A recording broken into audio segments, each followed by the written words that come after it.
Assalamualaikum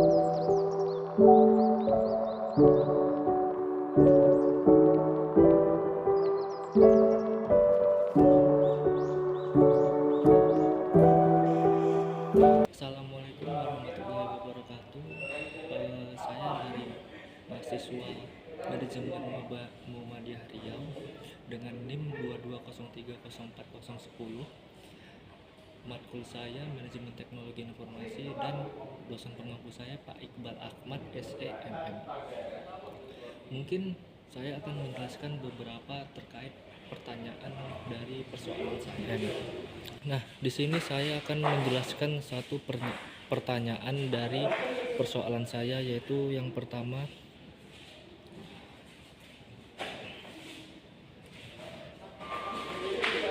sistem telekomunikasi, dua sisi sistem telekomunikasi, fungsi sistem telekomunikasi, media telekomunikasi. Nah, di sini saya akan menjelaskan fungsi sistem telekomunikasi adalah suatu sistem yang mengirimkan pesan dari pihak satu dan ke pihak yang lainnya.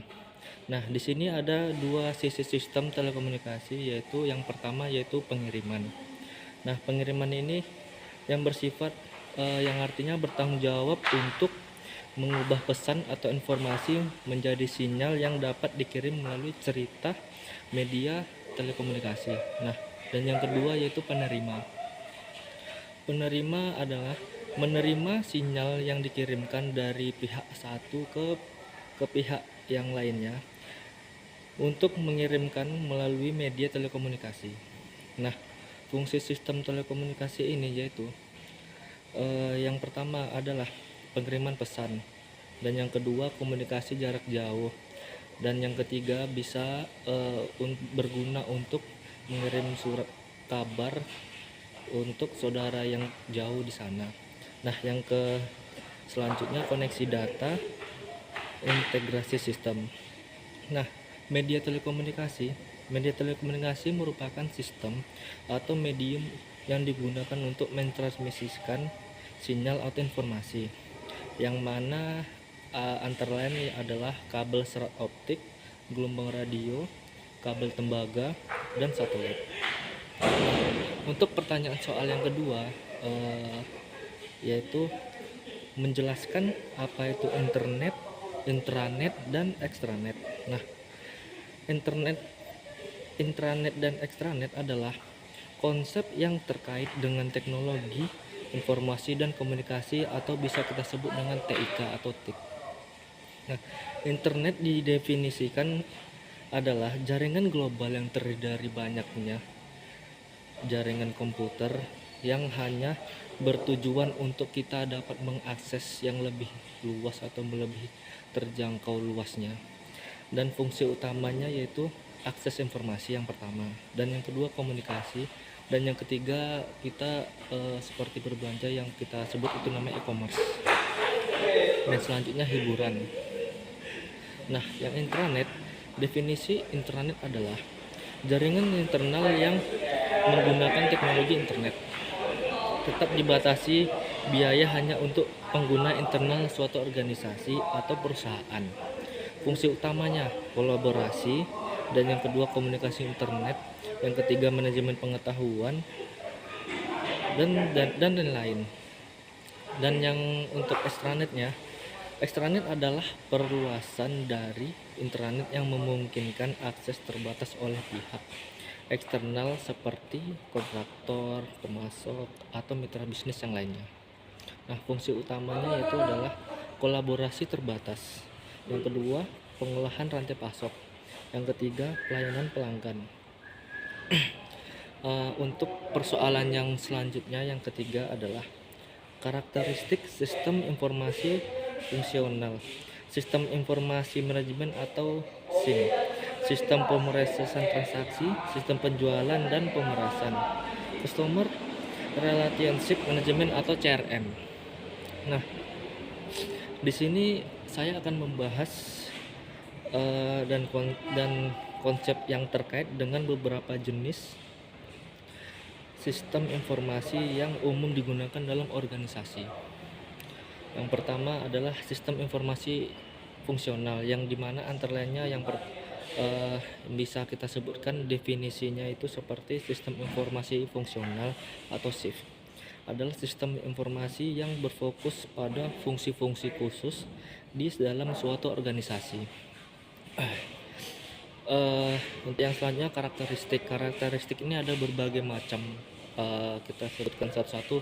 Saya sebutkan satu, yaitu ada fokus pada fungsi spesifik, dan yang kedua terintegrasi, dan yang ketiga penyebaran terbatas, dan yang keempat tujuan operasional.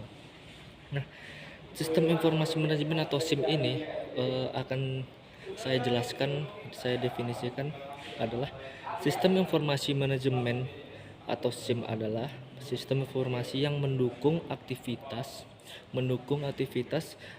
sistem informasi yang manajerial dalam organisasi dengan menyediakan laporan dan analisis untuk mendukung pengambilan keputusan manajemen, yaitu sama seperti yang di atas. Ada karakteristik ini mempunyai beberapa contoh lainnya seperti fokus pada manajemen, kedua agregasi dan integrasi data, dan yang ketiga fleksibilitas analisis, yang keempat laporan berbasis pengecualian, dan lain-lain.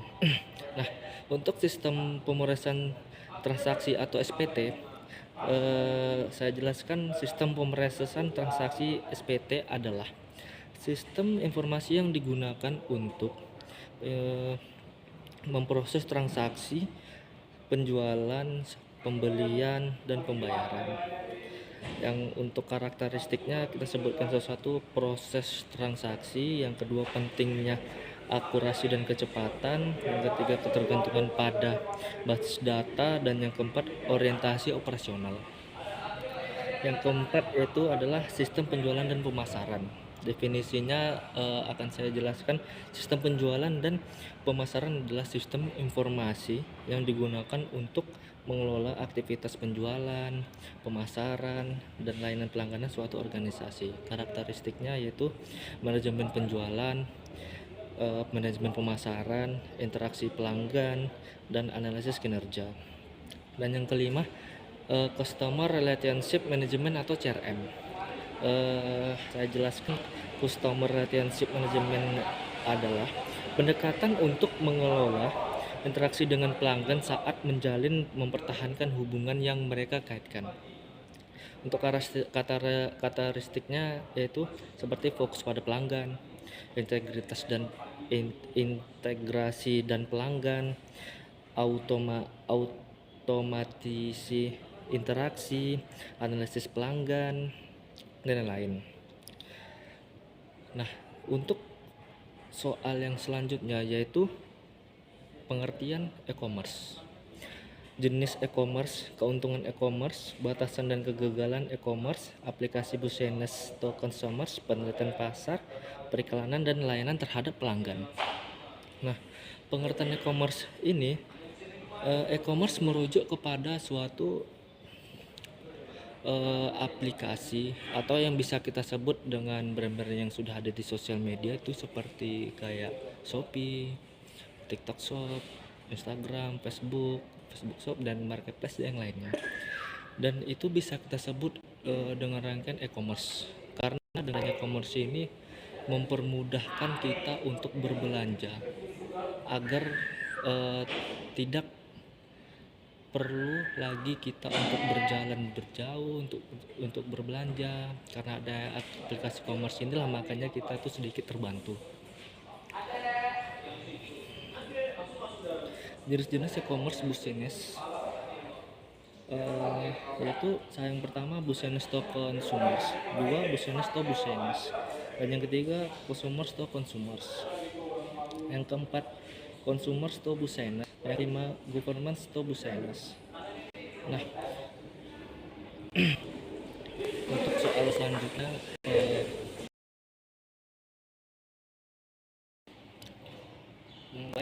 soal selanjutnya yaitu pengertian supply chain management, jenis supply chain management, permasalahan supply chain management. Nah, untuk pengertian supply chain management atau kita sebut SCM, supply chain management SCM adalah pendekatan terintegrasi untuk merencanakan, mengendalikan, dan mengelola aliran barang, informasi, dan jasa dari pemasok hingga ke konsumen akhir.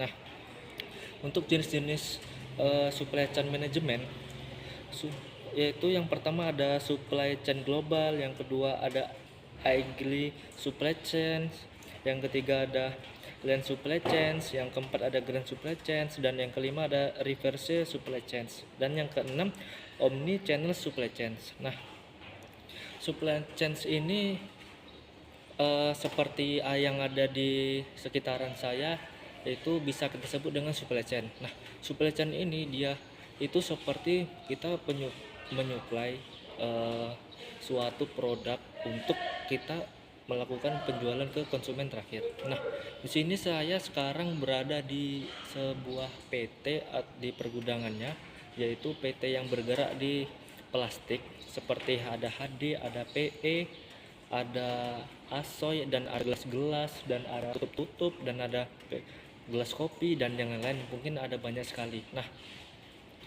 permasalahan supply chain management ini bisa kita akan saya jelaskan. Yang pertama itu ada keterlambatan pengiriman seperti risiko pasokan, dan yang ketiga biaya transportasi, dan yang keempat kualitas produk, dan yang kelima koordinasi dan komunikasi, dan yang keenam kompleksitas rantai pasokan gitu.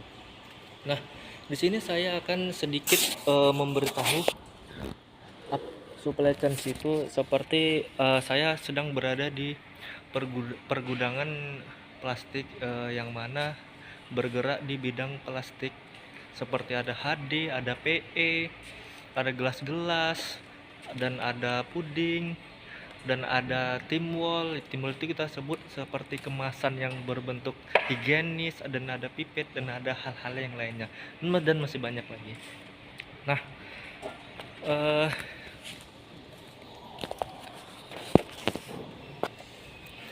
dan persoalan yang selanjutnya seperti adalah jelaskan artificial intelligence, expert system, sistem intelijensi, dan lain-lain. Nah, yang pertama yaitu adalah artificial intelligence atau AI. Artificial intelligence adalah cabang ilmu komputer yang berfokus pada pengembangan sistem yang dapat melakukan tugas-tugas biasanya memerlukan kecerdasan manusia. Nah, untuk kita menyelesaikan masalah dengan cara yang mirip dengan manusia seperti penerapan IA. Nah, IA termasuk dalam aplikasi seperti pengenalan wajah, kendaraan otonom, sistem rekomendasi, dan analisis prediktif. Dan untuk expert systemnya, expert system itu atau kita bisa sebut sistem pakar. Sistem pakar adalah jenis sistem AI yang dirancang untuk meniru kecerdasan manusia dan pengetahuan seorang ahli, yang mana itu komponen utamanya termasuk basis pengetahuan atau kita sebut dalam bahasa Inggrisnya knowledge base yang menyimpan fakta dan aturan. Dan selanjutnya sistem intelligence. Sistem intelligence merujuk pada kemampuan suatu sistem untuk secara otomatis memahami konteks, belajar dari pengalaman, dan beradaptasi untuk meningkatkan kinerja dan efisiensi tanpa investasi manusia langsung. Seperti contohnya itu adalah contoh aplikasi. Contoh aplikasi itu sistem otomatisasi rumah pintar yang dapat mengatur suhu, contohnya pencahayaan dan keamanan berdasarkan pola preferensi penghuni. Dan kita simpulkan dari ketiga konsep ini merupakan bagian-bagian penting dari evolusi teknologi modern yang bertujuan untuk meningkatkan kecerdasan dan kinerja sistem secara keseluruhan. Nah, dan untuk persoalan yang terakhir yaitu adalah pengertian dari hak atas kekayaan intelektual atau kita sebut HAK dan I. Sejarah perkembangan haki, manfaat haki. Nah, pengertian hak atas kekayaan intelektual atau kita sebut haki Hak atas kekayaan intelektual itu adalah istilah mencakup berbagai jenis hak hukum yang diberikan kepada pencipta atau pemilik hak atas karya intelektualnya. Nah, sejarah haki dapat ditelusuri kembali hingga abad ke-19 ketika negara-negara memulai mengenali perlunya perlindungan hukum bagi pencipta dan pemilik inovasi. Seperti yang pertama yaitu adalah hak cipta, dan yang kedua paten, yang ketiga merek dagang, yang keempat organisasi internasional, dan yang kelima perjanjian internasional. Manfaat haki tersendiri ini adalah perlindungan haki memberikan berbagai manfaat, antara lain yang pertama mendorong inovasi seseorang, dan yang kedua menghasilkan nilai ekonom, yang ketiga memelihara keadilan, dan yang keempat memelihara keadilan, kelima mendukung pengembangan bisnis, dan yang keenam mengedukasi dan memasyarakatkan kreativitas. Bisa kita simpulkan secara keseluruhan, haki berperan penting dalam mengatur dan melindungi karya intelektual, menciptakan sesi intensif untuk inovasi, dan mendukung pertumbuhan ekonomi secara perkembangan sosial. Bisa kita sebut haki ini sangat berguna bagi kita. Kenapa? Karena haki ini hak kekayaan intelektual, hak atas kekayaan intelektual ini kita bersifat penting atau bersifat yang sangat sensitif, karena jika tidak ada haki ini maka semua itu tidak akan bisa secara logik, gitu maksudnya. Yang saya maksud tidak dapat bergerak lagi itu adalah tidak adanya itu sifat hukumnya, tidak ada keseimbangan ekonominya, dan lain-lain yang tadi seperti saya sebutkan. Nah, di sini saya Harlan Dwi Kusuma telah menyelesaikan pertanyaan-pertanyaan dari persoalan saya. Nah, saya akhiri apabila saya ada kesalahan dan kekhilafan dalam menyebutkan kata-kata penyampaian, dan penyampaian saya kurang baik atau kurang dapat dicerna, dan mungkin saya menjawab persoalan ini dengan secara jelas dan secara konteks dan secara menyeluruh. Nah, mungkin segitu yang bisa saya jawab. Sebelumnya saya mohon maaf sebesar-besarnya apabila saya ada kesalahan kata, kekurangan dalam penyebutan. Terima kasih. Saya akhiri. Wassalamualaikum warahmatullahi wabarakatuh. Terima kasih, Pak.